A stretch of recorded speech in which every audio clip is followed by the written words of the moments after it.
So guys, finally, a northern leader has come out to air his view on the recent defections happening. People on the opposition moving over to the APC so as to have Tinubu's coverage come 2027. Now, this northern leader is saying that even if all of them defect to the APC, it's not going to change the position of 2027 presidential election. That is going to be between Nigerians and the APC. Now, the question remains, which candidate do you think is best fit, that is going to motivate Nigerians to come out en masse and take the risk to vote out? I mean, we all know what election comes with in Nigeria. It's very risky, but be determined to vote out this APC so that we can start having the kind of country we all are dreaming of. I'm just going to allow you, before you watch the Northern Elder speak, take a look at what Aisha Yesufu has got to say about her position on who should be the presidential candidate come 2027 for the opposition. Now take a look. At this moment, Nigeria does not have the luxury of zoning or not zoning. You know what we have? The luxury we have, the only luxury we have, is to say who is the most competent candidate. That's the question that should be. And ADC needs to answer itself. Does it want to win election, or does it want to participate in election? At this very moment where that we are in Nigeria today, and that's why sometimes I say, how I wish I was not a Peter Obi supporter, so that when I say this, people don't feel that it's because I'm biased.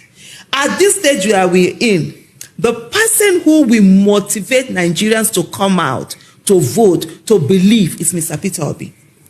And if AGC knows its own, it's not just about participating. You can participate, anybody can participate in election. If we are not interested in winning, no problem. If it's not about participating, but it's thinking about winning election, it should be having a consensus. It's not even zoning. The conversation should be consensus, candidacy. It's there in their constitution. They have it in their constitution. Let's talk about the ADC and the adoption of the ADC. There are insinuations that, ADC is for Atiku Abubakar. It's because of him, everybody. But the obedience movement, I've been monitoring, and they're saying, then if this ticket is not coming to the South, we'd rather not be part of this coalition. Do you buy that idea of where it has to be fair and square? We'll go to the primaries. So the thing is this, so sometimes when people make attribute statements to the obedient movement, I'm thinking, is that obedient movement or individuals? Okay. So there's a difference. If I make a statement, that's not obedient movement making a statement. That's Aisha Yesufu. Members of the obedient movement, that's individual members. So we need to also look at this thing. Let me tell you something. At this moment, Nigeria does not have the luxury of zoning or not zoning. You know what we have? The luxury we have, the only luxury we have, is to say who is the most competent candidate. That's the question that should be. And ADC needs to answer itself. Does it want to win election, or does it want to participate in election? At this very moment where that we are in Nigeria today, and that's why sometimes I say, how I wish I was not a Peter Obi supporter, so that when I say this, people don't feel that it's because I'm biased. At this stage where we're in, the person who will motivate Nigerians to come out, to vote, to believe is Mr. Peter Obi.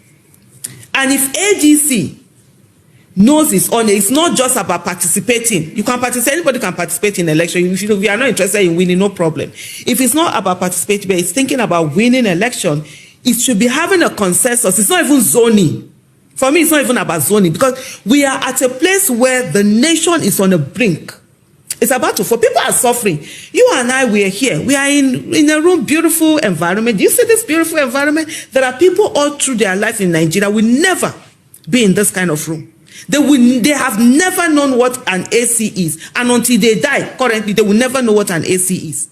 Those are the people we should be concerned about. Not you, people like you and I that can speak English. We can go home and eat our 3 square meals. Not a problem. Maybe what annoys us is that, now I have to buy ticket more expensive. We are not the ones that this whole thing should be about.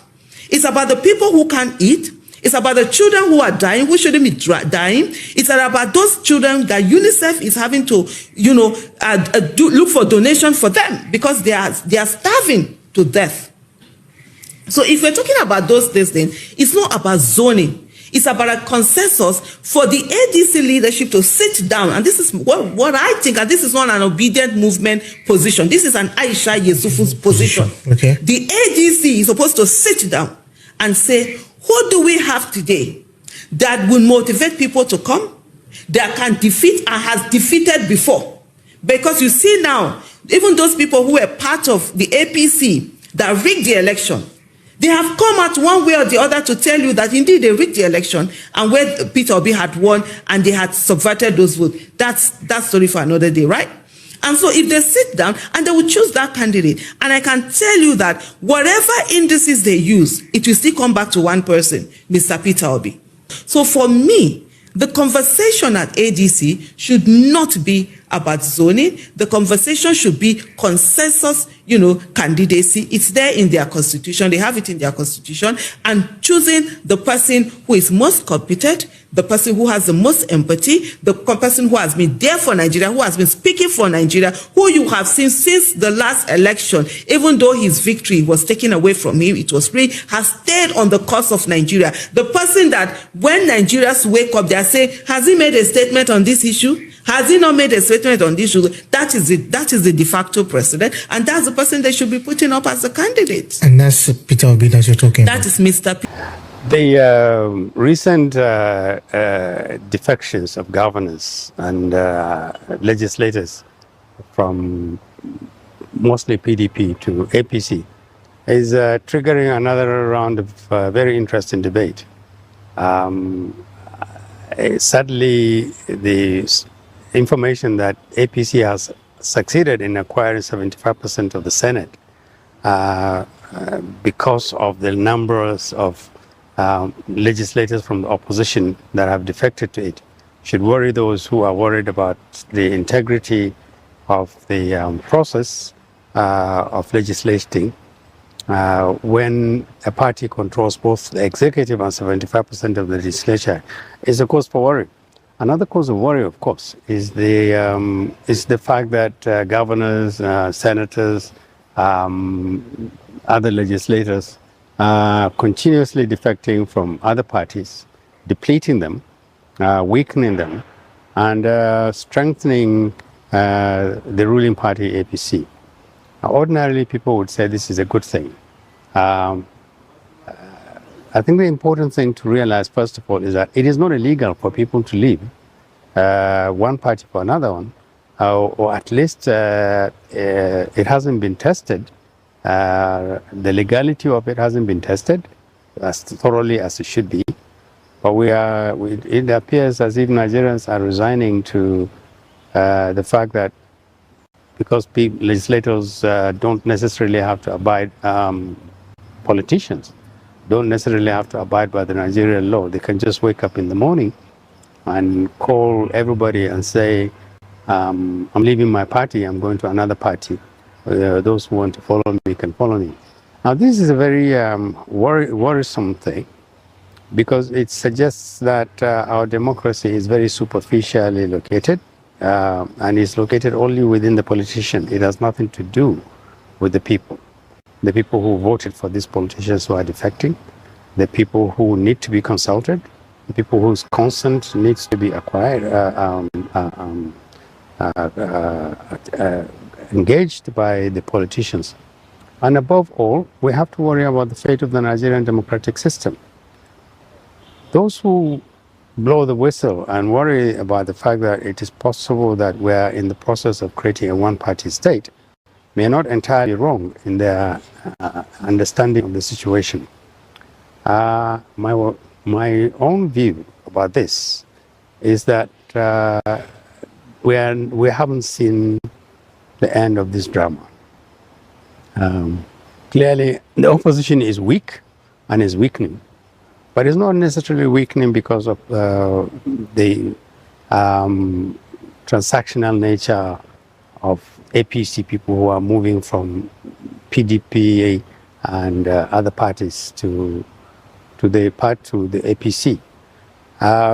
It is worrisome because the opposition doesn't appear to have fixed itself in a situation where it can say to Nigerians, Don't worry about politicians who move with their mandates and your trust and their confidence, and they just change parties.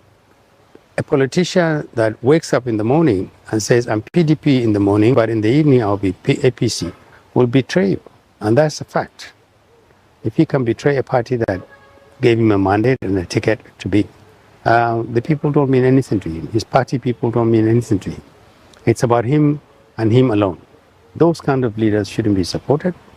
But we haven't gone to a point where an opposition is now saying to Nigerians exactly what this represents. It represents an abdication of responsibility on the part of elected people who would leave their parties, the parties that give them support, the parties that give them platforms, parties that give them votes, and then they move on. We should worry about these kind of politicians. Again, the opposition needs to look at itself. Just how much is it doing to reduce this attrition by the APC against them? The PDP has been crippled, very, very badly crippled, by both internal issues as well as the assaults from APC itself. There doesn't appear to be much evidence that the PDP is willing to fix itself. The other opposition, the ADC, itself has massive problems. Nigerians don't know yet what it stands for, and that is a very unfortunate thing, because a party that wants to provide a different type of leadership, to create a different type of Nigeria by now, ought to be identified with more than just the ambition of those who are running it. They could say what they will do about corruption. They could say what they could do about insecurity. They could say what they can do about nepotism and a nation where a huge amount of money is invested in one part of the country and other parts of the countries are underdeveloping. But the ADC has not done so. And it doesn't look as if it is ready to do so. So there's very little that you can identify the ADC with, other than that it is a vehicle, it's a vessel for the ambition of those in the front line of the party. So in a way, the APC is gloating over the fact that it is eating up the opposition. There's a huge price that it has to pay, because by the time it schemes off huge numbers of opportunistic and, to be honest, irresponsible politicians, it has to deal with its own problem. It will be Nigerians against the APC. If the opposition is not likely to be a threat to the APC, I'm not sure whether the APC should relax, because there is Nigerian people, and Nigerian people are watching, and they are watching very closely a party which has massive problems in terms of the way it sells its programs, or the way it implements these programs, levels of insecurity, levels of poverty, levels of corruption. And when they have to vote, unless you are absolutely certain that the votes will not count, and Nigerians will just merely go through the process of electing who they want, but you are going to turn the result at the end. If one were advising the APC, one would say, watch the Nigerian people. The elections of 2027 could end up being the election, a tussle between APC and the Nigerian people. So guys, you have seen it for yourself. That is Aisha Yesufu speaking, that it's not a matter of being a Peter Obi supporter. That she's not saying it because she is Peter Obi's supporter. She's saying it because she believes that Peter Obi has got a lot to give to Nigerians and he can motivate. I mean, when you see somebody who understands the plight of Nigerians, who understand the economy of Nigerians, who really wish well for this country, people will want to put their life, out there to make sure they vote and that their vote count. And that is why Aisha Yesufu is saying, who else if not Peter Obi? Who else can make Nigerians to come out? Now, you must have seen the video where Wike is calling Peter Obi social media president. Wike said very soon he will start commissioning all the work they have done in education just to show social media president that Tinubu is working. So they are now working. They are working just to counter Peter Obi's position You know, these leaders, their work is just to counter Peter Obi, nothing else. It's really, really so sad. Leadership is really lacking in this country. I mean, there is no leadership in place here. Anyway, guys, I'm going to take you through some of the headlines here on the Twitter space, just for you to know what is happening. You know, so let's start with what I have here. This is saying, the intention is to Islamize Nigeria and practice Sharia. Kunle, professor of global security studies on channels. The interview with Kunle will never age. He warned us ahead of time and he did not mince word. I mean, this man said that the aim of these people buying Christians in Nigeria is just to Islamize the country. Now, Peter Obi arrived at the dead of the night and started speaking to the people about George Moghalu and his plans for the state. George Moghalu is running for governorship. Oh, Peter Obi got there in the night. Please, so for security reasons, Peter Obi, please take good care of yourself with these people. Tomorrow night, he might get there and guess what? He might end up going to APC. So please don't be putting your life on the line for all these people. Breaking news, King Mohammed the 4th or the 6th of Morocco offers rare earth material to exchange for Nnamdi Kanu's release. I want my name written in history and declares, you don't deserve the Igbos. Jesus. King Mohammed Islam Nigeria offers rare earth deal for Nnamdi Kanu's freedom. His Majesty of Morocco has reportedly reached out to Nigerian presidency urging the immediate release of Nnamdi Kanu, the detained leader of indigenous people of Biafra. The Moroccan monarch is said to have offered rare earth material resources Nigeria does not currently possess in exchange for Nnamdi Kanu's freedom. I've not heard this one though. I've not heard this one. I wish to write my name in the history books for standing up for Nnamdi Kanu, a man history will never forget. King Mohammed, this is a Muslim, said, I want to be part of that history, to be remembered as the African king who stood for justice and truth when others kept silent. The king did not hold back his criticism of how Nigeria has treated the Igbo people, describing them as the foundation that still hold Nigeria together. He continued, Nigeria does not deserve the Igbos. They are the reason this country still stands. This country still stands. Yet Nigeria fails to see that instead of honoring them, the nation punishes their courage. The Moroccan ruler emphasizes that his call is not about politics, but about justice, humanity, and African unity. Africa must protect its own son, not silence them. If Nnamdi Kanu falls, a part of Africa's conscience fall with him, he declared. My God, I've not seen this post, you know, I just came online and I'm seeing it. Okay, let's take a look at some of the reactions.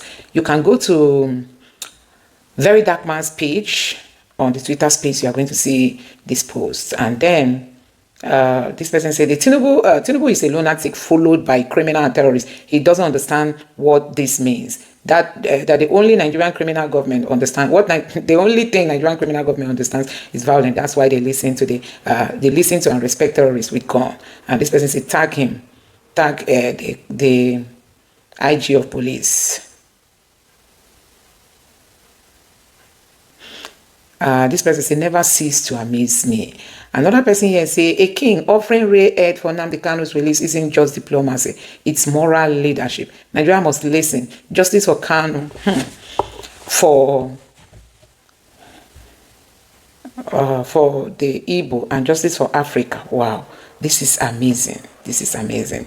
God bless this man. Igbos have suffered so much humiliation, I'm telling you, abuses and destruction and insult. No seaport in Igbo land, yet we are businessmen. No airport, yet we are the most travelers in that country called Nigeria. We have had enough. Guys, you all should know that VDM does not and cannot spread propaganda, never. So believe him, this is true. Nnamdi Kanu is worth more than a diamond to Biafrans. So guys, it's really a shameful thing. How much he wants by how much he won by the whole Southeast. Tinubu, negotiate.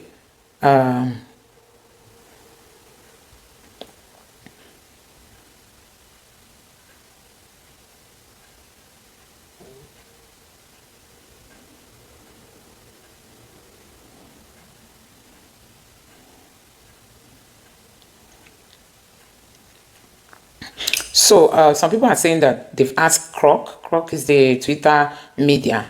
Man said, I want my name in history. Meanwhile, our leaders just want their name on oil wells. Yeah, you know, some people say it's fake news, and all that. VDM, envy is very destructive. Nigeria is suffocating us, and every other well-meaning Nigerian. Mazi Nnamdi Kanu has what it takes to turn Nigeria into a paradise for all. But internal envy, hatred, and foreign interest in Nigeria won't allow it to happen. The rare earth metal are worth more than diamond. It is a serious bargaining asset. Countries like China has that enough and will hold the world at ransom soon as these rare earth metals are the core of your gadget, software, AI, and many more. U.S. defense industry is heavily dependent on that, and someone is offering that. Can you imagine?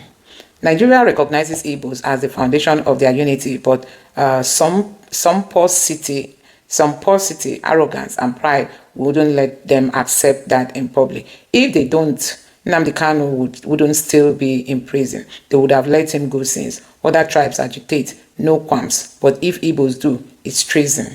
It's really so sad. So guys, I'm going to stop it here. But what this post is saying is that the Moroccan king is offering rare earths for the release of Nnamdi Kanu. Although this news is still not verified, but let's take it like that for now.